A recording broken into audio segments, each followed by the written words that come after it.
नमस्कार साथियों। तो आज है 25 अक्टूबर 2025।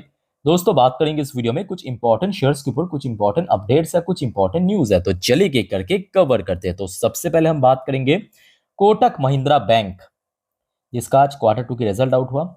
वैसे तो पिछले कुछ दिनों से ही आप देखिए शेयर में थोड़ा सा करेक्शन हमें देखने को मिला था, और एक महीने पे लगातार रिकवरी, बैंक निफ्टी रिकवरी हुआ और लास्ट डे शेयर क्लोजिंग दिया था लगभग 1.5% नीचे।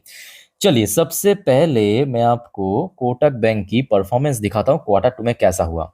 वैसे तो अगर हम बात करें, देखिए इस बार आईसीआईसी बैंक की थोड़ा सा एवरेज टाइप का था, और एचडीएफसी बैंक की बात करें थोड़ा सा फेयर रिजल्ट था, और बाकी तो आउट नहीं हुआ अभी एक्सिस बैंक की। अच्छा, तो अब देखिए ये हो गया आपका सितंबर 2024 की रिजल्ट। तो टोटल जो इनकम जनरेट किया है कोटक बैंक पिछले साल 13,216 करोड़ रुपए, जो कि इस बार बढ़ के 13,649 करोड़ हो गया। But quarter on quarter base पे थोड़ा सा डिक्रीज भी हुआ। तो मतलब इनकम की सेगमेंट पे अगर हम क्वार्टरली बात करें या ईयरली बात करें, एज सच कोई बहुत बड़ा चेंजेस हमें देखने को नहीं मिला। मतलब पिछले साल था 13,216 करोड़, इस बार थोड़ा इंक्रीज होकर 13,649 करोड़, और लास्ट क्वार्टर में था 13,837 करोड़, वहां से थोड़ा डिक्रीज हुआ। इवन बीच में अगर आप क्वार्टर 3 या क्वार्टर 4 भी देखेंगे, उस पर भी कोई बहुत बड़ा चेंजेस नहीं हुआ। मतलब पिछले 5 क्वार्टर से कंपनी की इनकम ऑलमोस्ट फ्लैट है, इसको आप कह सकते हो। ऑलमोस्ट फ्लैट है, मतलब वही 100-200 करोड़ ऊपर नीचे हो रहा है, बस इतना ही।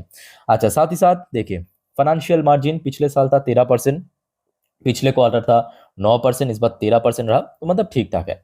अच्छा, साथ ही साथ एक और पॉइंट आप जरा नोट कीजिए, कंपनी की जो अदर्स इनकम इस बार हुआ है 2,889 करोड़, जो कि पिछले क्वार्टर के हिसाब से थोड़ा गिर गया, और पिछले ईयर के हिसाब से थोड़ा सा म्यूटेड ड्रॉप हुआ। तो मतलब कंपनी की जो इस बार अदर्स इनकम की सेगमेंट में इनकम थोड़ा सा कम जनरेट हुआ, और जिसके कारण देखिए फाइनेंशियल मार्जिन तो फ्लैट था, अदर्स इनकम में थोड़ा कम इनकम जनरेट हुआ। अब नेट प्रॉफिट देखिए 3,344 करोड़ से ड्रॉप होके 3,253 करोड़ हुआ।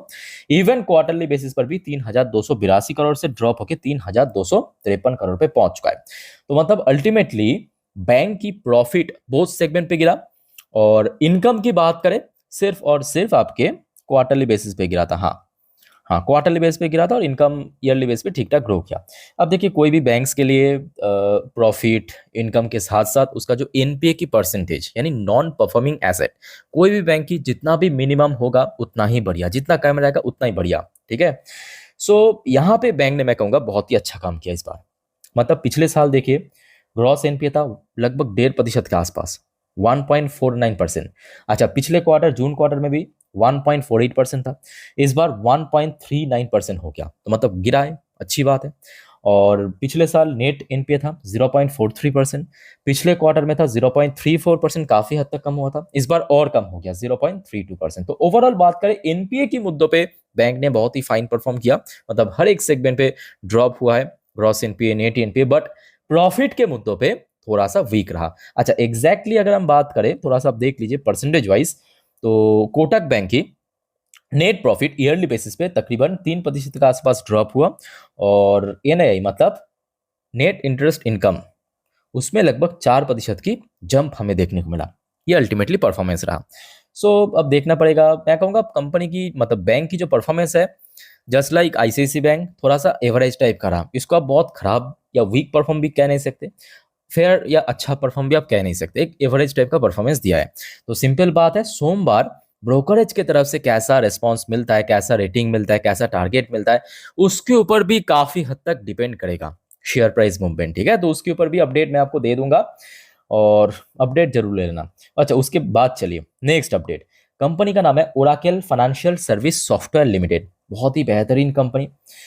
शेयर प्राइस मैं कहूंगा थोड़ा सा एक्सपेंसिव, थोड़ा सा, लगभग 8,000 8,500 की रेंज भी इसका एक शेयर आपको मिलेगा, तो थोड़ा बहुत तो महंगा है। अच्छा, बात क्या है कि कंपनी डिविडेंड भी काफी बढ़िया पे करता है, जैसे कि मैं इस वीडियो की टाइटल में मेंशन किया 130 रुपए की डिविडेंड। जी हाँ, तो कंपनी इस बार 130 रुपए प्रति शेयर की सबसे डिविडेंड डिक्लेयर किया, जिसका एक डेट कंपनी फिक्स किया 3 नवंबर, ध्यान से देखिए 3 नवंबर 2025 को। यानी एज पर एक डेट आप अगर 2 नवंबर या उसके पहले खरीदारी किया तो आप एलिजिबल बन जाएंगे ये डिविडेंड पाने के लिए। और सिर्फ एक आध बार नहीं, कंपनी बहुत, मतलब जब भी डिविडेंड पे करता है एकदम रिकॉर्ड डिविडेंड। अब देखिए इसी साल ऑलरेडी एक बार दे चुका है मई महीने पे 265 रुपए की, और ये दूसरा डिविडेंड दिया है 130। तो मतलब एक बहुत ही मोटा अमाउंट की डिविडेंड कंपनी इस क्वार्टर में दिया है, सॉरी इस फाइनेंशियल ईयर में दिया है। और जिस वजह से इसका जो डिविडेंड यील्ड है आपको लगभग 3% के आसपास दिख जाएगा। और बड़े कंपनी है, ये कोई छोटे मोटे कंपनी की मैं बात नहीं कर रहा हूँ, लगभग 74-75,000 करोड़ के आसपास मार्केट वैल्यूएशन रखने वाली एक जायंट कंपनी जिसको आप कह सकते हो, जो कि पिछले 1 साल में इतना नीचे आ चुका है गिरते हुए, ठीक है। और 5 साल की रिटर्न्स पे अगर आप देखेंगे काफी बढ़िया है, ठीक है। तो ओवरऑल बात करें ठीक ठाक कंपनी है, तो थोड़ा बहुत इसको और आप स्टडी कीजिए, उसके बाद डिसीजन लीजिए अगर आपको जेन्युइन लगे तो। अच्छा आइए नेक्स्ट हम बात करेंगे इरकॉन इंटरनेशनल लिमिटेड, एक रेलवे कंपनी जो कि पिछले 1 सालों से लगातार गिरता जा रहा है। सिर्फ और सिर्फ देखिए यहाँ पे इरकॉन इरकॉन की बात नहीं है, मोस्टली रेलवे कंपनी गिर चुका है, कोई 30%, कोई 40%, तो कोई 50% तक भी गिर चुका है। अच्छा कंपनी को लास्ट डे मतलब 24 तारीख रात 8:50 पे कंपनी की तरफ से बीएससी की ऑफिशियल वेबसाइट में ये इंफॉर्मेशन शेयर किया है कंपनी द्वारा। तो कंपनी को एक ऑर्डर मिला है, थोड़ा मैं आपको ओपन करके दिखाता हूँ पीडीएफ, ये देखिए यह है मेन पीडीएफ। तो कंपनी को जो ऑर्डर मिला है महाराष्ट्र स्टेट इलेक्ट्रिसिटी ट्रांसमिशन की तरफ से, ओके। अच्छा ये ऑर्डर की डिटेल है, यहाँ पे आप चाहे तो वीडियो को पॉज करके पढ़ भी सकते हो डिटेल में। अच्छा टोटल 18 महीने की ऑर्डर, मतलब 18 महीने के अंदर ये काम खत्म करना पड़ेगा। और ऑर्डर की जो टोटल साइज है 168 करोड़ 40 लाख 53,404 रुपए, ये टोटल ऑर्डर की साइज है एक्सक्लूडिंग जीएसटी, ठीक है। तो मैं कहूँगा कि इरकॉन के हिसाब से एक डिसेंट ऑर्डर ही मिला है, ना कम ना ज़्यादा। अब देखना होगा कि बाजार कैसे रेस्पॉन्स करता है। और वैसे भी शेयर देखिए काफ़ी नीचे आ चुका है, काफ़ी मतलब ऑनेस्टली से, मतलब शेयर जो हाई टच किया था लगभग 350 के रेंज पे, वहाँ से तो लगभग आधा खत्म हो चुका है। और पिछले 1 साल की अगर हम बात करें तो शेयर नीचे की तरफ लगभग कोई 140-150 के आसपास सपोर्ट मिल रहा है। और पिछले 6 महीने की बात करें देखिए शेयर लगभग वही 160 की रेंज में सपोर्ट मिला है, और ऊपर की तरफ लगभग कोई 185 की रेंज में। तो ऊपर की तरफ हो गया आपका 180 से लेके 185, इस जोन पे शेयर स्टक हो गया है, बार बार चैलेंज फेस कर रहा है। नीचे की तरफ सपोर्ट मिल रहा है 150 से लेके 160 ये रेंज पे, ठीक है। सो लेट्स सी सोमवार के दिन कैसा होता है। देखिए एक और बात मैं कहना चाहूँगा कि कंपनी की परफॉर्मेंस अगर ठीक ठाक हो गया तो मोस्ट प्रॉब्ली शेयर में गेनिंग भी हो सकता है, ओके।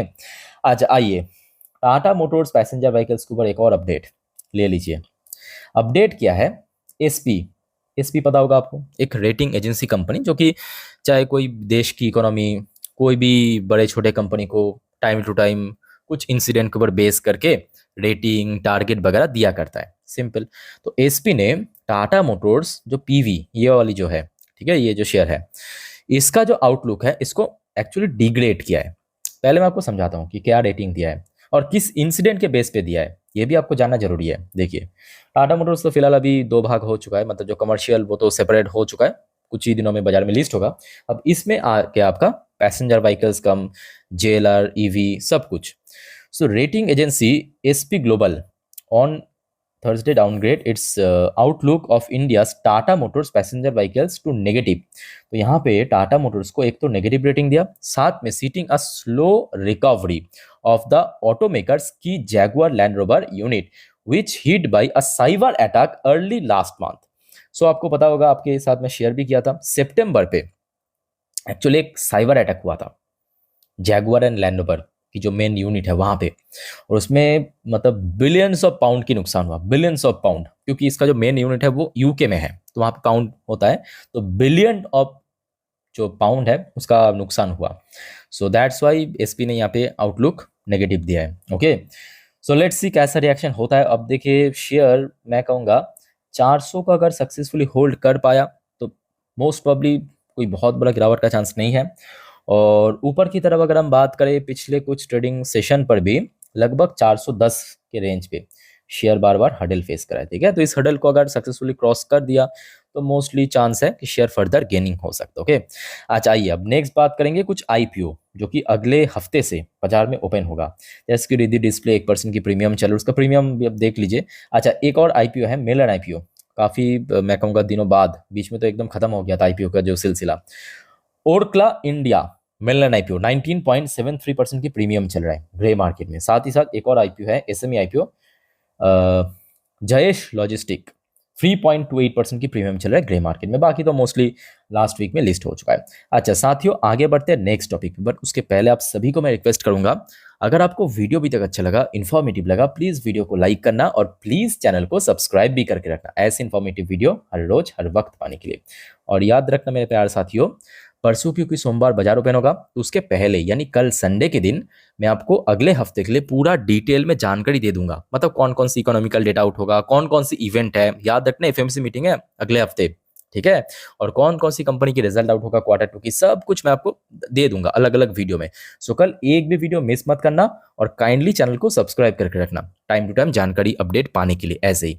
अच्छा, अब बात करेंगे बेल। जैसे कि आपको पता होगा, अभी अलग अलग बहुत सारे कंपनी की क्वार्टर 2 की रिजल्ट आ रहा है, कुछ आगे भी आएगा। तो बेल की क्वार्टर 2 की रिजल्ट की डेट आउट हो चुका है, देखिए। सो बेल रिजल्ट रिलीज करेगा 31 अक्टूबर 2025 को, याद रखिएगा। मतलब आज हो गया आपका 25 तारीख, कल 26, 27 को बाजार खुलेगा, 27, 28, 29, 30, 31, मतलब अगले हफ्ते शुक्रवार को, याद रखिएगा, अगले हफ्ते फ्राइडे मतलब शुक्रवार के दिन कंपनी की रिजल्ट आउट होगा, ठीक है। और आते ही मैं आपको जितना जल्द हो सके जानकारी दे दूंगा, मतलब रिजल्ट अपडेट दे दूंगा। बस आपको एक ही रिक्वेस्ट है, चैनल के साथ बस कनेक्टेड रहना, जरूर फॉलो करना, ठीक है। सो लेट्स सी इस बार कैसा होता है परफॉर्मेंस। वैसे अगर हम बात करें, लास्ट डे कारोबार काफी बढ़िया था, लगभग 1 करोड़ 87 लाख के ऊपर शेयर ट्रेड भी हुआ, 60% के ऊपर इतना बढ़िया मतलब डिलीवरेबल परसेंटेज देखने को मिला। और मोस्ट इंपॉर्टेंटली जिस लेवल के बारे में आपको मैं बार बार सूचित किया था इसके पहले, शेयर के लिए अभी 420 से लेके 425 ये रेंज थोड़ा सा टफ हो रहा है। और लास्ट डे आप देखिए, हो सकता है कि 425 को क्रॉस नहीं किया, बट 420 को क्रॉस कर लिया, ये बेस्ट पार्ट है। और पिछले एक महीने से देखिए धीरे धीरे करके शेयर ऊपर मूव करा है। अभी बस बाकी रहेगा इसका ऑल टाइम हाई जो टच किया 436। और मेरे हिसाब से देखिए, क्योंकि अगले हफ्ते कंपनी की रिजल्ट है शुक्रवार को, तो रिजल्ट अगर ठीक ठाक आया तो शेयर में एक ब्रेकआउट हो सकता है, अदरवाइज शेयर थोड़ा सा कंसोलिडेट करने का चांस है। और नीचे की तरफ वही 400 और ऊपर की तरफ अभी 430 का लेवल सबसे इंपॉर्टेंट, ठीक है। सो लेट्स सी क्या होता है, फ्राइडे के दिन जानकारी आपको दे दूंगा। आइए नेक्स्ट इंपॉर्टेंट टॉपिक है हुडको। अरे बाप रे, सॉलिड एग्रीमेंट मिला है कंपनी को, देखिए। हुडको इंकपैक्ट मतलब एग्रीमेंट साइन किया with JNPA to collaborate for port infrastructure project worth 5000। तो यहाँ पे दो मतलब एक कंपनी एक अथॉरिटी के बीच एक एग्रीमेंट साइन हुआ। एक हो गया आपका हुडको, दूसरा हो गया आपका जवाहरलाल नेहरू पोर्ट अथॉरिटी के बीच एक कोलैबोरेशन या एग्रीमेंट साइन हुआ। वहां पे 5000 करोड़ की इंफ्रास्ट्रक्चर प्रोजेक्ट पोर्ट में काम करने के लिए, बेहतरीन। अब देखिए हुडको का मेन काम ही है वहां पे निवेश करना, मतलब जो फंडिंग करना, ठीक है। तो उसको फंडिंग मिल जाएगा, कंपनी को एक ऑर्डर मिल गया, है ना। तो लॉजिकल अगर हम बात करें तो अब बात ये भी है कि देखिए हुडको की शेयर भी पिछले काफी टाइम से थोड़ा स्ट्रगल करा है, थोड़ा नहीं काफी स्ट्रगल करा है। मतलब अगर आप देखेंगे इस साल पूरा स्ट्रगलिंग फेज में बीता, ऊपर की तरफ 250, नीचे की तरफ गिरावट हो भी रहा है तो 210 200 मैक्स, ठीक है। तो इसी जो 30-40 पॉइंट की रेंज है, उसी रेंज के आसपास बार बार शेयर फंस गया, ऊपर की तरफ 250, नीचे की तरफ 200 से लेके 210, ठीक है। तो इस रेंज को जब तक ना ब्रेक कर जाए तब तक आई थिंक कि शेयर यहाँ पे कंसोलिडेट करेगा, चाहे कितना भी अच्छा रिजल्ट कर दे। जैसे कि आप देखिए, ऐसा तो नहीं है कि लास्ट परफॉर्मेंस खराब था, नहीं, मार्जिन थोड़ा ड्रॉप हुआ था, बट ओवरऑल बात करें प्रॉफिट गेन हुआ, रेवेन्यू इंक्रीज हुआ, तो ओवरऑल ठीक ठाक ही परफॉर्मेंस है। उसके बावजूद भी अगर शेयर में कुछ खास ब्रेकआउट नहीं हो रहा है तो यहाँ पे कंपनी की फॉल्ट नहीं है। अब ये भी फैक्ट है कि जितने भी PSU कंपनी है, खास करके पिछले साल चुनाव के बाद से काफ़ी करेक्शन भी हो चुका और काफ़ी आज स्ट्रगल भी करा है, ये भी फैक्ट है, ठीक है। सो लेट्स सी क्या होता है इस एग्रीमेंट के कारण सोमवार के दिन। बाकी साथियों और कोई आपका डाउट्स है या कन्फ्यूजन है, कमेंट करके पूछिए। और अगर आपने चैनल को सब्सक्राइब नहीं किया या आप चैनल पे नहीं हो तो काइंडली रिक्वेस्ट करूंगा चैनल को सब्सक्राइब करके रखिए। तो फिलहाल मिलता है नेक्स्ट वीडियो में, टेक केयर, बाय बाय, जय हिंद।